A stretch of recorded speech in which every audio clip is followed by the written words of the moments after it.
Many people imagine that in the absence of state authority, civilization would crumble, and there would be absolute chaos.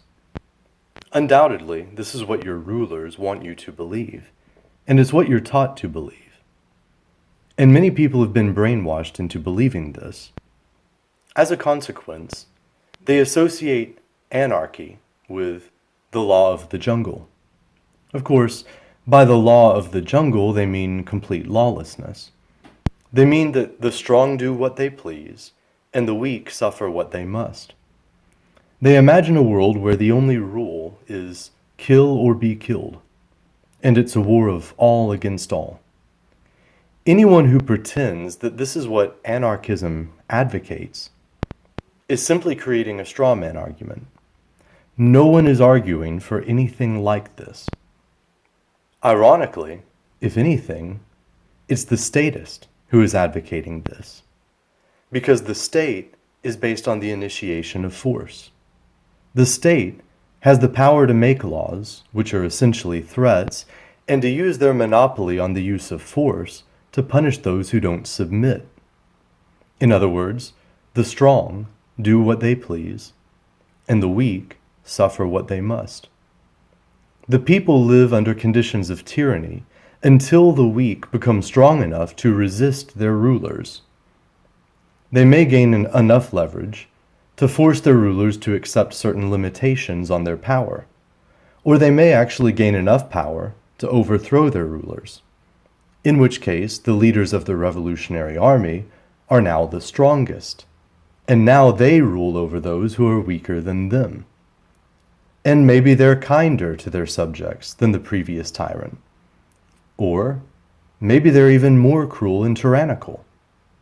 But either way, this is simply the law of the jungle. The strong rule over the weak. The powerful, or those who control the state, do what they please. The powerless, those who are controlled by the state, suffer what they must under the rule of the state. I know many statists envision a benevolent state. But even if we imagine a benevolent tyrant who is merciful and compassionate, he is still the one with all the power. His powerless subjects are ultimately at his mercy, unless they have the power to overthrow him, if and when he abuses his power and authority. And so what we call the law of the jungle is simply a fact of nature. It's a fact about the world we're born into. The existence of the state doesn't alter this fact. Those who defend the state by arguing that without the state, the strong will dominate the weak, are simply blinding themselves to the obvious truth that the strong already dominate the weak. In fact, the state is nothing more than this. The state is the strong dominating the weak through the use of force or the threat of the use of force. Statism is the law of the jungle. People have just been conned into viewing the state as having legitimate authority over them by clever sophists who offer them convoluted arguments to justify the domination of the weak by the strong. For the good of the weak, of course. The fantasy of a benevolent tyrant or a benevolent state is just that, pure fantasy. And those who wish to seize power from those who currently hold power appeal to this fantasy. They basically promise, if you rise up and join with me to overthrow your current ruler and make me your new ruler, I'll be much nicer to you. Let me rule over you, and I'll protect you from other people who want to rule over you. It's a protection racket. Look at the state of perpetual war in the world. As Plato once said, only the dead have seen the end of war. That was over 2,000 years ago. States are constantly at war with other states. The state with the biggest army and the best weapons pretty much does as it wishes and smaller states, with smaller armies and fewer weapons, suffer what they must.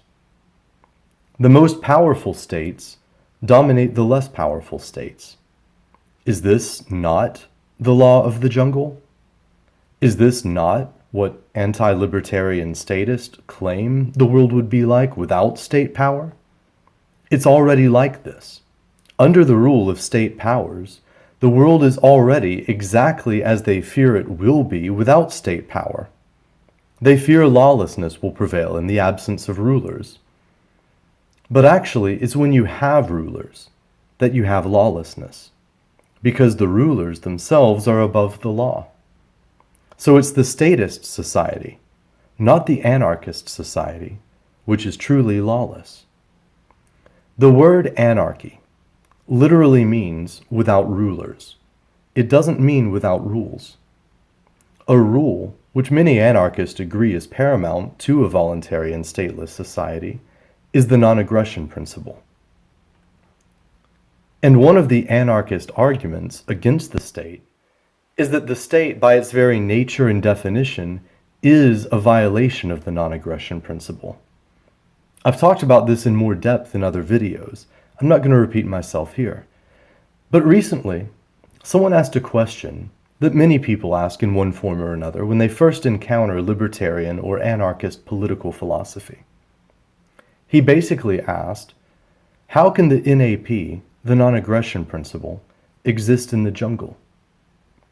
He thinks that anarchy means the law of the jungle, and he thinks that the law of the jungle means kill or be killed, or everything is permitted.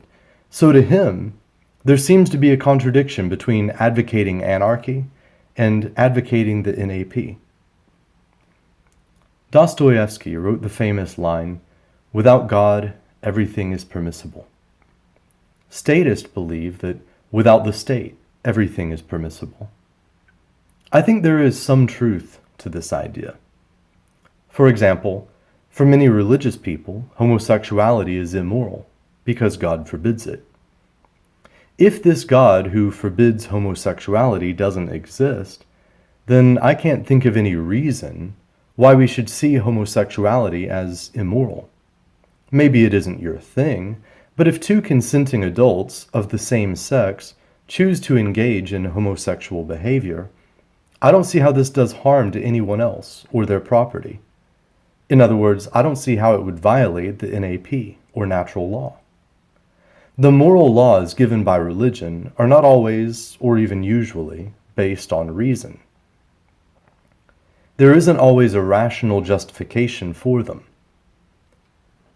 And many laws created by the state are arbitrary and exist only to serve the state, or certain special interest groups which were able to influence the policies of the state. All of those arbitrary and artificial man-made laws would, in fact, not exist without the state. When the statist says that without the state there would only be the law of the jungle, I believe he's right in a sense. But I'd like to offer a way of phrasing this that I believe is more accurate. Without the state, humanity would be free from the artificial man-made laws imposed on them under the threat of violence by state power, and would be governed instead only by natural law. And I believe that the essence of natural law is expressed in the non-aggression principle, as well as in the golden rule or the categorical imperative. But I find the question of whether the NAP exists in the jungle or in nature worth considering. Let's look to nature and see if we find it there. It seems to me that, as a general rule, most animals kill almost exclusively for food. Many animals can only live by eating other animals. This is simply a fact of nature. So if we leave out cases in which one animal is forced to kill and eat another animal in order to survive, it actually does seem to me that the NAP does exist in nature, at least to a large degree. I often hear wildlife experts say that it's very rare for animals to attack humans unless they feel threatened. Again, a snake may kill and eat a mouse or a frog for food, but as a rule, A snake will not bite a human, or any other animal it doesn't see as food, unless it feels threatened. The phrase, "unless it feels threatened," is important here. The snake is following the NAP. It's not initiating the use of force, but if it feels that another animal is violating the NAP, in other words, it feels that another animal is initiating force or threatening to initiate force against it, it acts in self-defense. It's also true that bees or wasps won't generally sting you unless you get too close to their hive or nest. Then they instinctively feel that you're violating their property rights or they perceive you as a threat. They're not impressed by leftist arguments that property is theft. Property rights are not a human construct. If asked to explain the basis of property rights, many libertarians or anarchists will talk about ownership by means of original appropriation. We can easily observe this principle in nature, too. It may be possible to find an example of a hermit crab that initiates the use of force against another hermit crab to steal his shell, but as a rule, a hermit crab will simply find a shell that no other hermit crab is using. By means of original appropriation, that shell then becomes his rightful property, and he will fight to defend it. I think you'll find that, as a rule, the same is true of bears and caves. A bird's claim to its nest is partly due to original appropriation, but also to the fact that it mixed its labor with the natural resources. The bird owns itself, and therefore it owns its labor and the fruits of its labor.